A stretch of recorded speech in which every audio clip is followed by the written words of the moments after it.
I'm happy to welcome my guest, painter and musician Ribal Molaeb. Whether through the gentle stroke of a brush or the resonant voice of the viola, Ribal paints to life a world of light, serenity, and harmony. His paintings have been showcased in prestigious galleries and art fairs across Paris, Basel, Zurich, Tokyo, and beyond.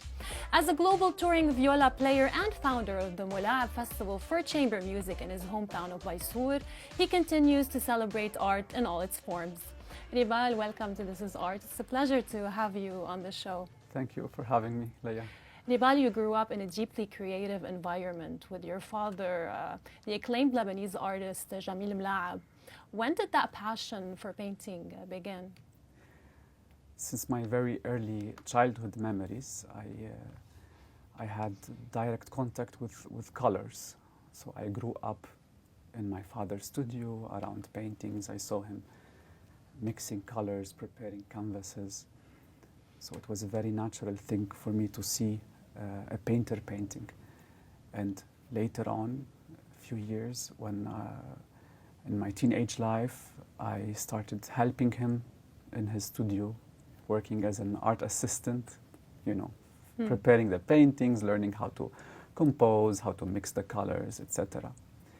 And we had daily discussions about art, about Lebanese art specifically, I saw since very early on paintings by Shafiq Aboud, Paul Kiragossian, Arf al-Rais, which I knew personally in my childhood. He used to visit us. I was very young, of course, and he was a crazy artist, very special in a good way, and he was very inspiring as well.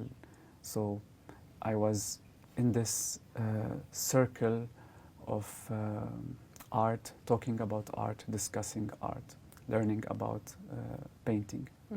And even in my school years, in my teenage life, where usually you are a rebellion and etc., I was sometimes skipping school and staying in my father's studio to paint, and my mother was getting crazy, like, what are you doing here? And my father was happy that I'm home painting.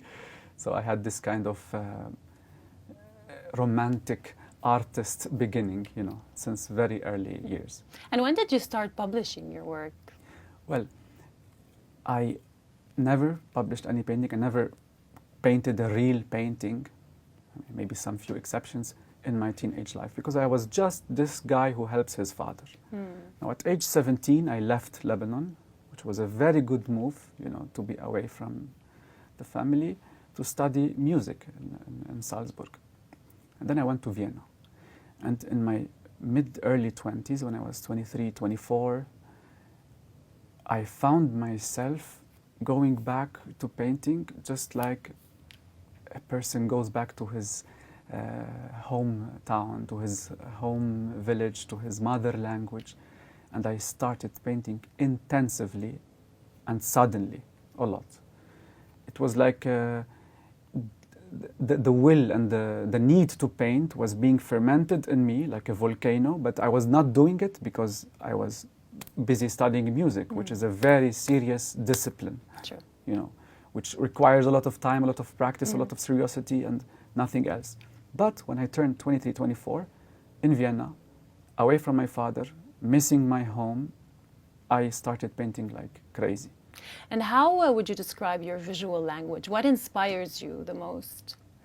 Now, since my university education was in music and performing the viola and in music theory and music harmony and counterpoint, etc., and my natural art knowledge was through my father, through Lebanese art. Combining those two, when I started to paint, I found myself painting and thinking of painting as a musician, orchestrating the colors, the shapes, deciding on colors, orchestrating the painting like a musician or a composer would orchestrate the sounds of different instruments in an orchestra. The violins play this, and then the flute is playing this line, and then the basses are playing this line, and then there's a certain rhythm to exactly. it, right? So my paintings are they're not spontaneous.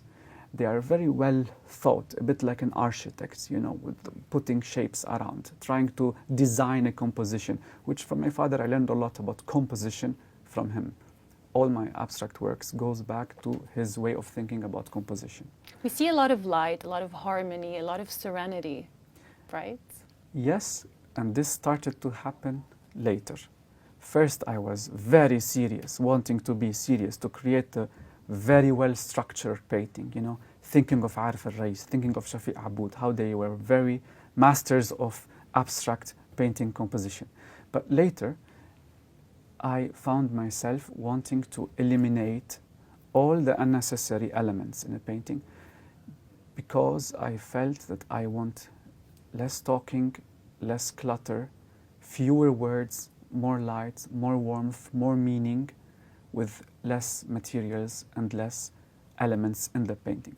So I felt the most content in an empty painting, between parentheses, because this empty painting from elements is actually full of energy and warmth and love and light and spirituality and.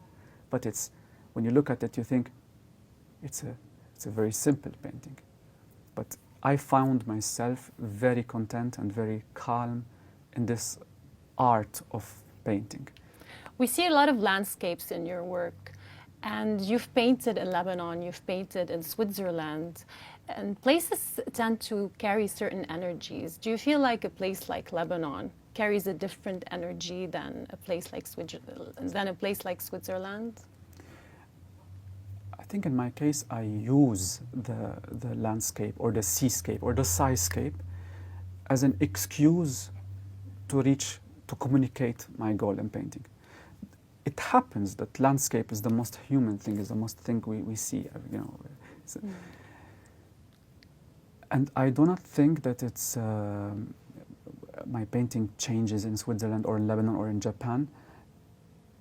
I think that my identity is a Mediterranean Lebanese / Arab / Mount Lebanon / you know, this Oriental Mediterranean person, and I have in me the colors of the Mediterranean, and they are really deep in me, in my DNA, and it's the colors where I feel the most content. So if I'm in the south of France and I look at the sky, it reminds me of Lebanon, and so the answer is no. Wherever I paint, I have my Mediterranean colors are really dominant. Ribal, you studied music at the University of Music and Performing Arts in Vienna and the Mozarteum University in Salzburg. What's the feeling you chase when you're usually performing on stage? Is it expression, connection, the precision? Issue, yeah. The issue is, like, as a painter, I'm a composer. As a performer, as a viola performer, I'm reproducing the work. I'm following a certain text. So when I'm standing on stage and performing a piece by Brahms, Beethoven, or Schumann, or whatever, I am following the very precisely written text by this composer. What I can add, the only thing which I can add, is my way of producing the sound, my way of vibrating the instrument, my way of phrasing, my character, you know, etc., charisma. This is the most which I can do as a performer. I, of course, try to color the sounds, etc. But as a painter, I am starting from scratch. I'm composing the piece from zero. It's a different job. It's a different position of expressing. So I'm creating art from zero. As a musician, I'm creating art of the second. It's disappearing. I'm performing it, and you're only experiencing in this very specific second, and then it's disappearing. As a painter, I'm composing my own composition. So Ribal, you've performed around the world, but you never forgot your roots. You came back to Lebanon and you founded the Molaeb Festival for chamber music. Tell us more about that. Every year, I invite my colleagues from Europe, whom I perform with in Europe, in different concert venues. I invite them to the Molaeb Museum in Beirut. I'd like to spend with them, you know, a week preparing a chamber music program and performing to my own public in my own hometown. I think this is very special, And I want that music is also close to people and close to my people. I don't want it to be only a thing which I do in Europe. It was very important for me to create my own chamber music festival in my town. What's next for Ribal Molaeb? What are you working on? Currently, I just have my first solo exhibition in Tokyo, in Japan. And in September, I will have my second solo exhibition in another city in Japan, in Fukuoka, with the same gallery. And after, in December, I have an exhibition in Lebanon, in Beirut. Looking forward to that. Thank you so much, Ribal, for being with us today. Thank you for having me.